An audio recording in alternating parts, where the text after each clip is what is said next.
वीर शहीद केसरी चंद का 103वां जन्मोत्सव। सीएम बोले प्रदेशवासियों के गौरव हैं केसरी चंद। सीएम ने आयोजन के लिए समिति को दी बधाई। समिति को 5 लाख रुपए प्रदान किए जाने की घोषणा।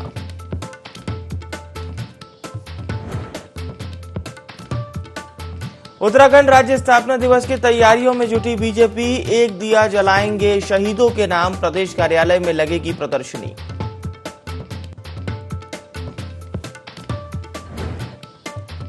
परिवहन मंत्री ने की IND24 से खास बातचीत। कहा केंद्र दे रहा है राज्य को कई सौगातें। SC/ST के छात्रों को भी मिलेगा जल्द लाभ। केंद्रीय राज्य मंत्री प्रतिमा भौमिक ने की उत्तराखंड सरकार की तारीफ। कहा विकलांगों और दिव्यांगों के लिए अच्छा काम कर रही है राज्य सरकार।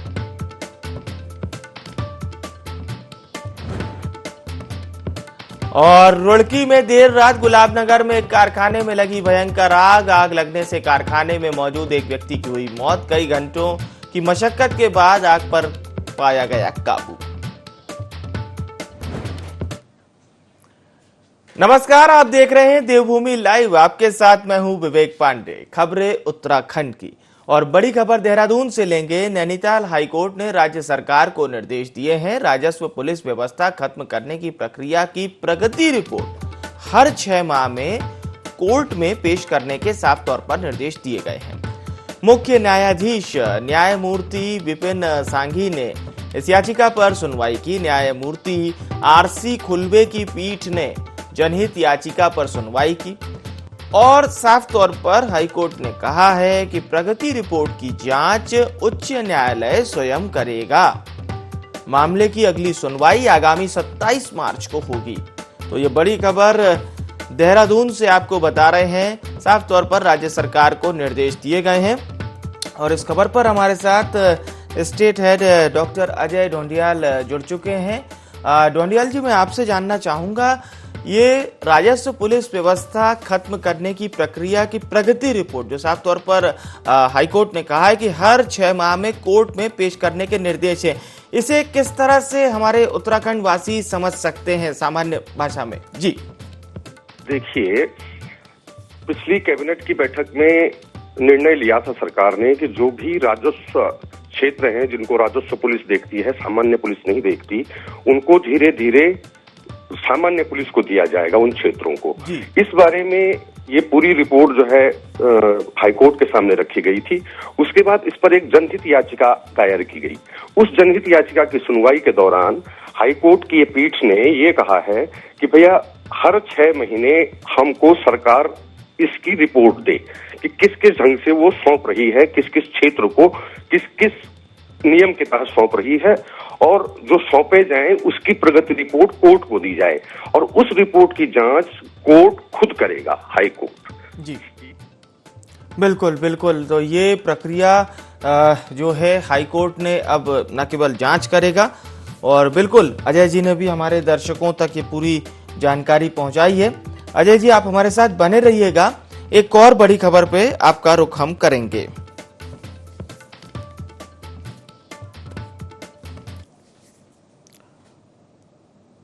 और ये बड़ी खबर भी देहरादून से है और ये खबर केवल और केवल आपके लिए है। राज्य सरकार ने एक विशेष कवायद की है, विशेष व्यवस्था की है कि उत्तराखंड में यदि जर्जर पुल पर हादसा होता है तो अधिकारी जिम्मेदार होंगे। आपको सुनने में थोड़ा नया लग सकता है, लेकिन नवाचार के लिए जानी जाने वाली धामी सरकार ने इस पहल को स्वीकारा है और जनता के लिए प्रस्तुत कर दिया है कि भैया अधिकारी ही जिम्मेदार होंगे अगर कोई हादसा होता है तो आप समझ सकते हैं सीएम धामी की पहल पर ही इसे जनता की सेवा में लाया गया है। State head doctor Ajay Dhondiyal ji लगातार हमारे साथ बने हुए हैं। अजय जी, हमने हमेशा उन मौकों पर देखा है सीएम धामी हमेशा जनता के लिए जिस तरह से पहल करते हैं और ये पहल अन्य राज्यों के लिए भी एक नजीर होगी कहीं ना कहीं। जी, इसके बाद पूरे देश में इस तरह की मुहिम सरकारें चलाने लगी हैं। लेकिन हाँ, मैं यहाँ ये जरूर कहूंगा कि हमारे प्रदेश में धामी सरकार ने ये पहले ही निर्णय ले लिया था, पहले ही इस हादसे से पहले ही उन्होंने पूरे महकमे को निर्देशित कर दिया था कि जर्जर पुल जो भी हैं उनका नव निर्माण किया जाए, उनकी जगह नए पुल बनाए जाएं। और अब शासन ने प्रमुख सचिव तो पीडब्ल्यूडी के हैं आर.के. सुधांशु, उन्होंने बाकायदा निर्देश जारी किए हैं पीडब्ल्यूडी विभाग के चीफ इंजीनियर को कि वो तय करें इस चीज को कि जहां अगर जर्जर पुल की वजह से हादसा होता है, जनहानि होती है, कोई भी हादसा होता है, तो उसके लिए जो भी अभियंता हैं वो जिम्मेदार होंगे, यानी एग्जीक्यूटिव इंजीनियर्स जो हैं, जो मुख्य रूप से इलाके में होते हैं अपने अपने खंड के, वो जिम्मेदार होंगे। बिल्कुल बिल्कुल, ये बहुत अच्छी पहल है। अगर हम अजय जी, हालांकि अभी अधिकारियों का रिएक्शन जानने का थोड़ा समय है, लेकिन अधिकारी खेमा किस तरह से इसको ले रहा होगा, क्योंकि सरकार की तो ये बहुत अच्छी कवायद है, जनहित की है। अधिकारी खेमा इस समय क्या सोच रहा होगा? देखिए, अधिकारियों को पहले भी ये निर्देश दे दिया गया था, सेफ्टी ऑडिट जरूर कराया गया था सभी पुलों का। बहुत सारे जर्जर पुल हैं पहाड़ों में, खासकर पहाड़ों में ज्यादा जर्जर पुल हैं। यहाँ तक कि राजधानी से आसपास जुड़े हुए इलाकों में भी बहुत सारे जर्जर पुल हैं जिनको अब नया रूप दिया जा रहा है, नए तरीके से बनाए जा रहे हैं। लेकिन अभी तक ज्यादातर पुलों का निर्माण कार्य शुरू भी नहीं हुआ है। वो इसलिए नहीं हुआ है कि एक तरफ बजट की कमी कहीं बताई जा रही है और कहीं कुछ दूसरी वजहें बताई गई हैं। लेकिन अब क्लियर किया गया है कि भाई जहां जहां बजट की जरूरत है उस बजट को किसी और मद से उठा करके विभाग को दिया जाएगा। जर्जर पुलों का नव निर्माण करना बेहद जरूरी है जनता के हित के लिए, क्योंकि एक पर्यटन प्रदेश भी है, यहाँ लगातार पर्यटकों का आना जाना लगा रहता है। दूसरे प्रदेशों के सैकड़ों पर्यटक, हजारों पर्यटक हर साल यहाँ आते हैं। उस वजह से भी ये मार्गों में जो भी जितने भी पुल हैं इनका दुरुस्त होना बेहद जरूरी है।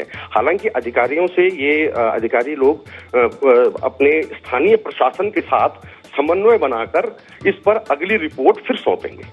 बिल्कुल बिल्कुल, बहुत अच्छी पहल है। आपका बहुत बहुत धन्यवाद अजय जी, तमाम जानकारी हमारे दर्शकों तक पहुंचाने के लिए। तो state head doctor Ajay Dhoundiyal जो कि हमारे साथ जुड़े हुए थे, जिन्होंने बहुत ही विस्तार पूर्वक बताया कि किस तरह से ये सरकार की विशेष कवायद है जिसको अब अमली जामा पहनाया जा रहा है, और कहीं ना कहीं ये जनहित की बिल्कुल फैसला है।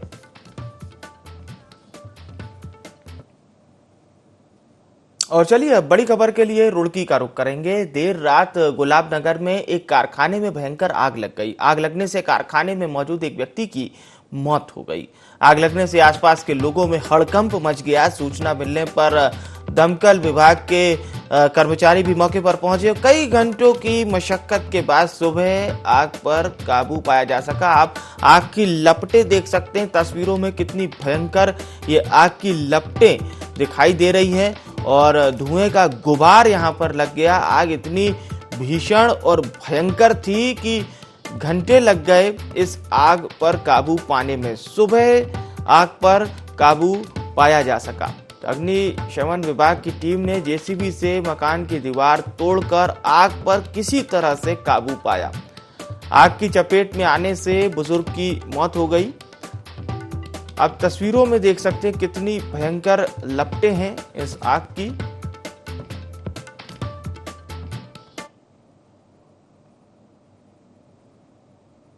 और चलिए अब रुख करते हैं खबरों की ओर। मुख्यमंत्री पुष्कर सिंह धामी ने वीर शहीद केसरी चंद को श्रद्धा सुमन अर्पित किए। उन्होंने कहा कि आजाद हिंद फौज के महानायक शहीद केसरी चंद जौनसार भावर के साथ ही सभी उत्तराखंड वासियों के गौरव हैं। उन्होंने वीर शहीद केसरी चंद युवा समिति को शहीद केसरी चंद के जन्मोत्सव पर आयोजन के लिए बधाई भी दी और साथ ही साथ समिति को 5 लाख रुपए प्रदान किए जाने की घोषणा की। उन्होंने राज्य के संग्रहालय में वीर शहीद केसरी चंद का चित्र स्थापित किए जाने की घोषणा की।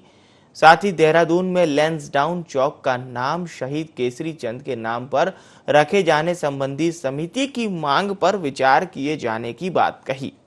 सीएम धामी केसरी चंद के 103वें जन्मोत्सव पर आयोजित राष्ट्रीय स्तरीय कबड्डी प्रतियोगिता और सांस्कृतिक कार्यक्रम में शामिल हुए थे। इस दौरान उन्होंने कहा कि इस प्रकार के आयोजन से उत्तराखंड के युवाओं को प्रेरणा मिलेगी। उन्होंने राष्ट्रीय स्तरीय कबड्डी प्रतियोगिता में भाग लेने वाले सभी खिलाड़ियों को भी अपनी ओर से शुभकामनाएं प्रदान की।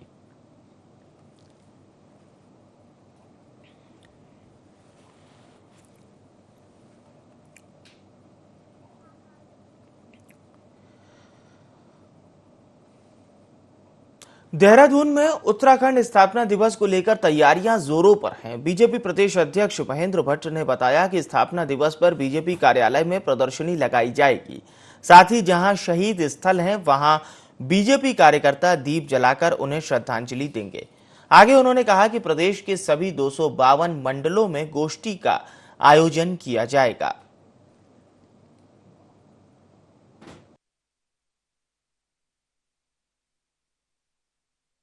आज स्थापना दिवस 9 तारीख को हमने एक व्यापक स्वरूप देने का काम किया है।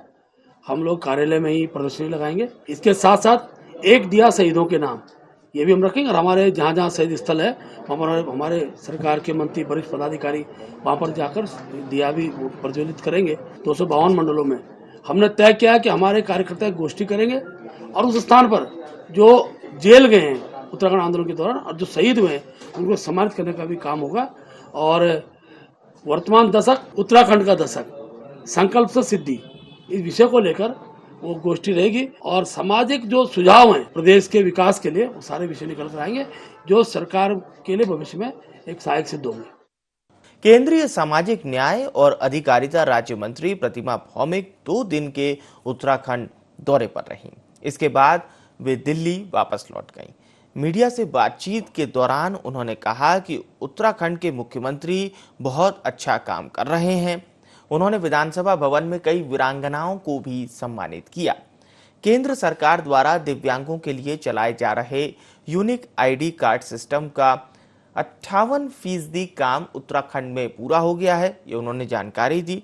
साथ ही साथ कहा कि ये एक बहुत ही अच्छी पहल है।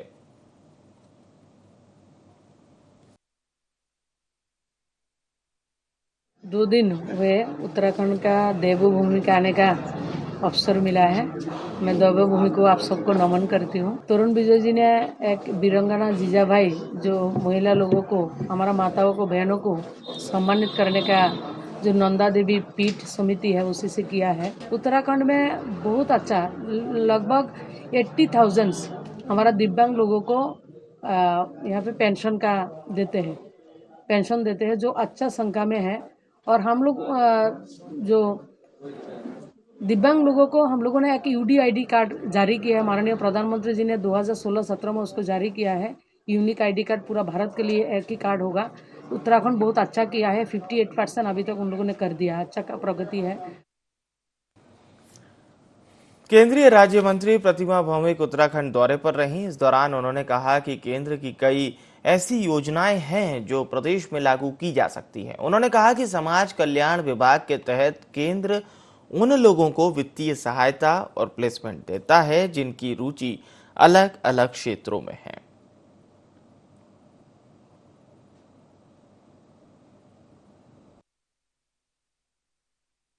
ऑनलाइन में जाके उसका हॉर्टिकल्चर में रुचि है, नहीं तो उसका मोबाइल रिपेयरिंग में रुचि है, नहीं तो टेलरिंग के लिए रुचि है, उसके ऊपर वो जाके वो ट्रेड को चुन के उसका हम स्किल कराते हैं। स्किलिंग के टाइम में भी हम उसको स्टाइपेंड देते हैं। उसके बाद प्लेसमेंट का भी है। और प्लेसमेंट नहीं चाहते तो कोई अपना रोजगार करना चाहते हैं उसके लिए भी वित्त विकास निगम हमारा 4 है, उसी से हम उसको फंडिंग कम ब्याज से उसको हम लोन देने का काम भी करते हैं। विधानसभा में नेता उपनेता विपक्ष भुवन कापड़ी ने यूके SSC का मामला उठाया।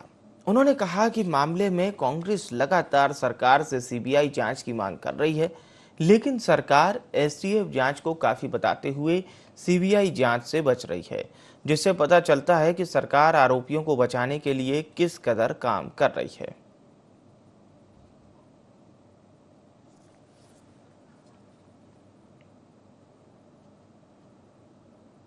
देहरादून में श्री नंदा देवी राजजात पूर्व पीठिका समिति द्वारा मां नंदा देवी सम्मान समारोह का आयोजन विधानसभा भवन में किया गया, जिसमें उत्तराखंड विधानसभा अध्यक्ष रितु खंडूरी ने उत्तराखंड के 2 वीर शहीदों की माताओं सहित 13 वीरांगनाओं को मां नंदा देवी सम्मान से सम्मानित किया। उन्होंने कहा कि हर क्षेत्र में मातृशक्ति ने अपनी अमिट छाप छोड़ी है।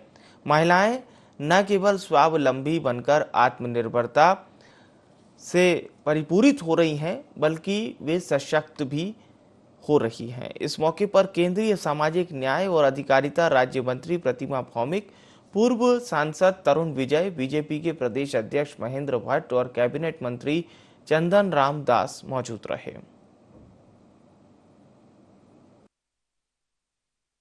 आज विधानसभा के इस कक्ष में गंगा देवी समिति के तत्वाधान में हमारे उत्तराखंड की वीरांगनाओं को, जिसमें विभूति ढोंडियाल और चित्री जैसे हमारे अमर सपूतों की माताओं को और विशेष क्षेत्र में काम करने वाले उत्तराखंड के माताओं बहनों को आज सम्मानित किया है। नंदा देवी जो समिति है उसी के माध्यम से 6वां साल है वो हमारे वीरांगना माताओं बहनों को सम्मानित किया गया। 2 माता आई है जिन्होंने हमारे देश के लिए बेटा को दिया, बेटा का बलिदान हुआ। आगे चल के आज जो कार्यक्रम हुआ, माताओं को बहनों को जो सम्मानित किया है, हमारा बहनों और माताओं को आगे चल के काम करने के लिए प्रेरणा मिलेगा और आगे चल के ऐसा कार्यक्रम और भी हो, क्योंकि माननीय प्रधानमंत्री जी बोलते हैं सशक्त माता सशक्त भारत। तो यहाँ पर आज शक्तिशाली भारत को हम लोगों को दर्शन करने का अवसर मिला है। आज विधानसभा कक्ष में हम लोगों ने नंदा देवी का जो सम्मान और महिलाओं का आज यहाँ पर सम्मान हुआ है। मैं पूरी समिति को, खासकर तरुण विजय जी को भी बधाई देना चाहती हूँ कि ये बहुत ही बढ़िया कार्यक्रम यहाँ पर हुआ, जहाँ हमने दूर दराज से आई हुई महिलाओं का सम्मान किया। राज्य सरकार ने प्रदेश के सभी विधायकों से 10 प्रस्ताव मांगे हैं। लक्सर के बीएसपी विधायक मोहम्मद शहजाद ने भी अपने विधानसभा क्षेत्र में 10 विकास कार्यों का प्रस्ताव भेजा है, जिसमें रायपुर रायघाटी में अस्थायी पुल का निर्माण मांग, गंगा किनारे बसे जसपुर रंजीतपुर गांव में बाढ़ से निजात पाने के लिए 3 चैनल गेट और भीकमपुर जीतपुर गांव में डिग्री कॉलेज के साथ ही राजकीय चिकित्सालय निर्माण से लेकर सुल्तानपुर आदमपुर गांव में राजकीय कन्या इंटर कॉलेज का निर्माण कार्य भी शामिल है। मैं पूरे लक्सर क्षेत्र को ध्यान में रखते हुए जो उपेक्षित क्षेत्र था, जहां जिस चीज की आवश्यकता थी, उसके 10 प्रस्ताव में सरकार को देने का काम किया है और मुझे उम्मीद है कि वो 10 काम सरकार कराएगी। अगर वो 10 काम करा सकती है सरकार, तो निश्चित तौर पे लक्सर क्षेत्र में एक मील का पत्थर साबित होंगे। वह शिक्षा, चिकित्सा और जो अपेक्षित क्षेत्र गंगा खादर, उसके लिए मैं विकास की मांग की है, जिससे उन लोगों का जीवन स्तर उठे और उनके आजीविका चले। अस्थायी पुल निर्माण की बात मैं की है रंजीतपुर में, उसका मैंने खसरा नंबर भी खोला 281, उसमें अस्थायी पुल निर्माण हो, जो अक्टूबर में पुल लग जाए और मई में पुल उठा लिया जाए जब गंगा का जलस्तर बढ़ता है। उसके साथ जो बांध है गंगा का, उस पर 3 चैनल गेट में बनवाने की मांग की है। हुतात्मा दिवस पर सामुदायिक स्वास्थ्य केंद्र कालाडूंगी में रक्तदान शिविर का आयोजन किया गया। कार्यक्रम में बजरंग दल के कार्यकर्ता भी शामिल हुए। इसके साथ ही साथ स्थानीय लोगों ने भी बढ़ चढ़कर हिस्सा लिया। वहीं कार्यक्रम में रक्तदाताओं को प्रमाण पत्र देकर सम्मानित भी किया गया। इस दौरान विश्व हिंदू परिषद के गिरीश पलड़िया ने बताया कि बाबरी विध्वंस में 2 बंधु शरद कोठारी और राम कोठारी शहीद हुए थे, जिनकी याद में हर वर्ष इस दिन रक्तदान शिविर का आयोजन किया जाता है।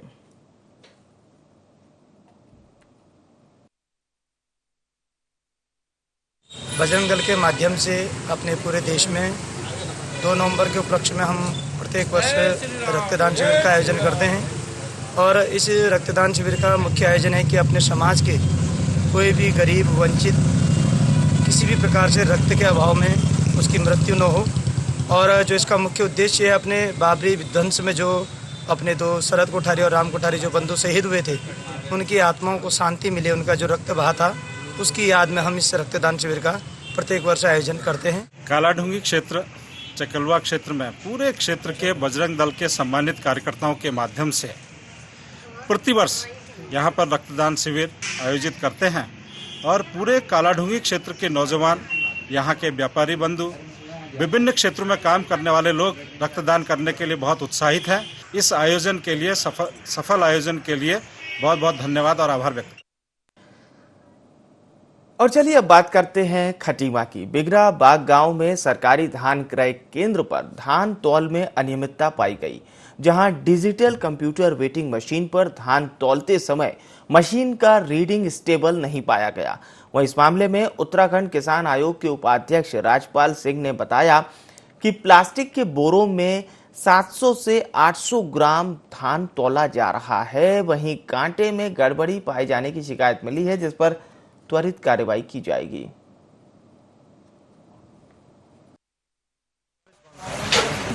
सर 200 ग्राम कट्टे का वेट है और 300 ग्राम एक्स्ट्रा इसलिए तोला जाता है क्योंकि दाना सूखता है। प्लास्टिक के बोरे हैं उस पर भी 750-800 ग्राम तक ज़्यादा तोला जा रहा है। ये विषय देखने वाला है और मैं निश्चित कल जाके उसकी जांच करूंगा, क्योंकि जूट के बोरे का वजन जो है लगभग 500 ग्राम होता है, लेकिन प्लास्टिक का जो कट्टा इसमें जिसमें तोल हो रही है उसका वजन 200 ग्राम होता है।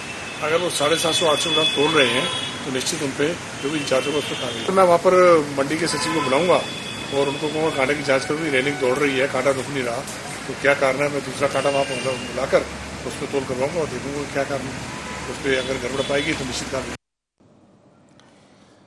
लक्सर निकाय परिषद में टेंडर प्रक्रिया इन दिनों मानो मजाक बन गई है, जहां ठेकेदारों को न्यायालय जाने की चेतावनी देनी पड़ रही है। पंजीकृत ठेकेदारों ने टेंडर खरीदे, लेकिन टेंडर की समयावधि बढ़ाकर आधे अधूरे दस्तावेज लगाकर इसकी शुरुआत की गई, जिसकी शिकायत नगर पालिका अध्यक्ष और ईओ को भी की गई, लेकिन कोई सुनवाई नहीं हुई। कुछ लोगों ने नगर पालिका अध्यक्ष पर अपने चहेतों को टेंडर देने के आरोप भी लगाए।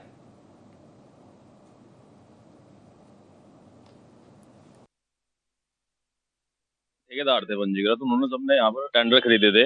उसके बावजूद यहाँ पर सब कल परसों गिरने का समय था, इन्होंने डेट बढ़ा दी थी, फिर कल गिरे हैं। उसके बाद जो निविदा में उस पर वो लगाए जाते हैं, उसके साथ डॉक्यूमेंट्स वे आधे अधूरे थे। हमने चेयरमैन को भी उसके बारे में कहा, ईओ को भी कहा, हमने लिखित में भी दे रखा है, उन्होंने अभी तक उस पर कोई कार्रवाई नहीं। हमारा विरोध यह है कि निविदा में जो डॉक्यूमेंट्स होते हैं हमें लगने चाहिए और सही आधार पर टेंडर खुलना चाहिए। काम बिल्कुल एकदम ट्रांसपेरेंट हुआ है। अब उन लोगों का कहना ये है कि नगर पालिका के चेयरमैन ने अपने चहेते को सील तोड़वाकर टेंडर डलवाए गए। जो कह रहे हैं वही सील तोड़ रहे हैं और वो अपने आदमियों के टेंडर गिरवा रहे हैं। अब कहते हैं टेंडर कैंसिल करो। पहले सच्चाई सामने आएगी, किसने वो सील तोड़ी, कौन इसका गुनाहगार है, उसको सजा मिले। विरोध जैसा तो कोई विषय नहीं है। 17 कामों के लिए निर्माण कार्य के जो है टेंडर कल शासन द्वारा गठित निविदा समिति के समक्ष खोले गए थे। दस्तावेजों की भी पर्याप्त जांच इसमें जो है की गई है। विरोध ना होकर कुछ इश्यूज जो थे सभासदों या ठेकेदारों को कह सकते हैं उनको, वो सामने आए थे। उस विषय पे जो है भी डिसीजन जो है होल्ड पे रखा गया है निविदा समिति के सामने। यथाशीघ्र एक बैठक जो है निविदा समिति से संपर्क कर तो एक बैठक उनके साथ करके यथाशीघ्र निर्णय से जो है अवगत सभी को करा दिया। और इस बुलेटिन में फिलहाल के लिए इतना ही। मुझे यानी विवेक को दीजिए इजाजत। नमस्कार।